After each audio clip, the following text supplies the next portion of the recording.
اللہ الرحمن الرحیم۔ عزیز طلبہ، آج ہم اردو کی سرگرمی نمبر 4 کریں گے۔ ہمارا آج کا عنوان ہے کہانی نویسی۔ موضوع جو ہے وہ ملا نصر الدین ہے۔ تو ہم سب سے پہلے ملا نصر الدین کا تعارف دیکھ لیتے ہیں۔ ملا نصر الدین ایک صوفی بزرگ گزرے ہیں، انتہائی سادہ مزاج تھے، طبیعت میں مزاح جو ہے وہ بدرجہ غایت موجود تھا۔ آپ اس سے پہلے بھی ملا نصر الدین کی کہانیاں پڑھتے رہے ہوں گے کہ ان کی کہانیاں جو ہیں وہ مزاح سے بھرپور ہوتی ہیں، کہ ان کے اندر جو ہے وہ انسان کو بہت ہی زیادہ ہنسنے کا موقع، یا آپ کہہ سکتے ہیں کہ بہت ہی زیادہ جو ہے وہ طبیعت پڑھ کر حشاش ہو جاتی ہے۔ اور ان کے کارٹون، فلمیں، ناولز، یہ ساری چیزیں چائنا اور اس کے علاوہ دیگر ممالک کے اندر بہت زیادہ مشہور ہیں۔ ان کی کہانیاں جو ہوتی ہیں، ویسے تو اگر دیکھا جائے کہ کہانی جو ہے وہ ایک ایسے عنوان پر منحصر ہوتی ہے کہ اس کے اندر بات کو سنجیدہ سے جو ہے وہ سنجیدگی سے بیان کیا جاتا ہے، لیکن ملا نصر الدین کی جو کہانیاں ہوتی ہیں وہ مزاح سے بھرپور ہوتی ہیں۔ اس کے اندر جو ہے وہ اس کو لطائف کی صورت میں بیان کیا جاتا ہے۔ تو ملا نصر الدین کا تعارف جو ہے وہ آپ نے دیکھ لیا۔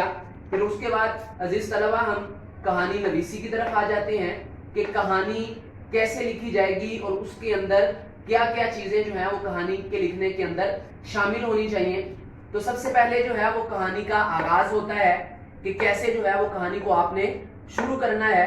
پھر اس کے بعد اس کے کردار ہوتے ہیں کہ کہانی جو ہے وہ کتنے لوگوں پر جو ہے وہ منحصر ہے، کتنے کریکٹر، کتنے کردار جو ہیں اس کے اندر آتے ہیں۔ تو پھر کردار آ جائیں گے، اور یہ بات آپ پہلے بھی پڑھ چکے ہیں کہ کہانی جو ہے وہ صیغہ ماضی سے لکھی جاتی ہے، ٹھیک ہے جی، نہ حال سے نہ مستقبل سے، بلکہ صیغہ ماضی سے لکھی جائے گی کہ گزشتہ یہ کام ہو چکا، آپ نے اس کو جو ہے وہ اس طرح سے تعبیر کرنا ہے۔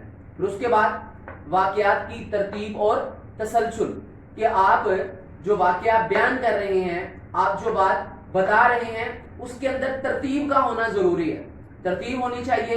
یہ نہیں ہے کہ ایک بات جو ہے وہ کسی طرف سے کر دی، دوسری بات جو ہے وہ کسی طرف سے کرتی، ایسا نہیں۔ واقعات کی ترتیب اور تسلسل جو ہے وہ اس کا ہونا ضروری ہے۔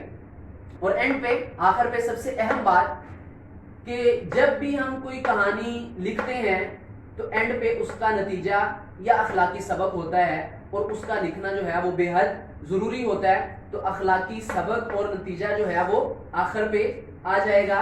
تو یہ جو ہے وہ کہانی نویسی کے اجزاء تھے، ان کو آپ نے سامنے رکھتے ہوئے جو ہے وہ یہ کرنا ہے۔ اب یہ دیکھ لیں، سمر پیک میں ہمارے پاس سرگرمی نمبر 4 ہے، اور ملا نصر الدین کا کردار جو ہے وہ یہاں انہوں نے اس کو ایک تصویر سے جو ہے وہ واضح کیا ہے کہ ان کے پاس ایک گدھا ہے، اور وہ گدھے پر جو ہے وہ سوار ہو کر جاتے ہیں۔ تو کہتے ہیں جی، فرض کیجئے کہ آج کے زمانے میں ملا نصر الدین اپنے گدھے پر سوار ہو کر کسی تقریب میں شرکت کے لیے گئے ہیں۔ گھر سے روانگی، تقریب میں شرکت اور وہاں سے واپس آنے تک ان کے ساتھ پیش آنے والے واقعات کہانی کی صورت میں بیان کیجئے۔ تو عزیز طلبہ، یہاں پر آپ ایک بات ذہن نشین کر لیجئے کہ آج کا دور جو ہے وہ بڑا ایک جدید دور ہے۔ گاڑیاں، جہاز، یہ ساری چیزیں ہیں، ٹیکنالوجی کا دور ہے، اور ملا نصر الدین اپنے اسی زمانے کے حساب سے اپنے گدھے پر سوار ہیں، کیونکہ ان کے پاس ایک خاص قسم کا گدھا ہوتا تھا اور اس پر جو ہے وہ اپنا سفر کیا کرتے تھے۔ تو آپ نے آج کے اس دور کو سامنے رکھتے ہوئے کہ وہ اپنے گدھے پر جا رہے ہیں، اور وہاں سے لے کر جب وہ اپنے گھر سے نکلے ہیں، محفل میں گئے ہیں، وہاں شرکت کی ہے، وہاں سے واپسی آنے تک جو بھی واقعات آپ کو لگتے ہیں کہ ان کے سامنے پیش آئے ہوں گے، تو آپ نے اس کو بطور مزاح جو ہے وہ اس کہانی میں لکھ دینا ہے۔ والسلام، شکریہ۔